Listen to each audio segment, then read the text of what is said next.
كل سنة وانتم طيبين، وربنا يبلغنا رمضان ويعيننا على الصيام وقيامه يا رب.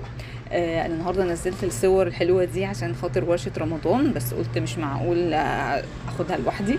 اللي عايز ابعت له الصور دي في فايل كده، هو كمان يشتغل عنده في البيت ديكوباج، ويدخل البهجة على أهل البيت وعلى الضيوف في رمضان إن شاء الله. يكتبوا لي بس أي كومنت تحت الفيديو ده وهبعت لكم اللينك، بس اعذروني لو اتأخرت لأن الرد التلقائي فيه عطل شوية، فممكن اتاخر بس على ما اشوف كل كومنت وابعت له مسج دايركت. مع السلامه. وبفكركم ان ورشه رمضان ان شاء الله هتبقى يوم الخميس الجاي في مدينه نصر.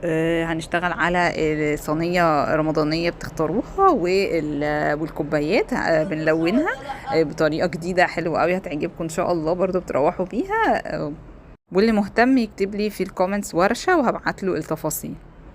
ولو عجبكم الفيديو متنسوش دعوه حلوه ولايك وفولو.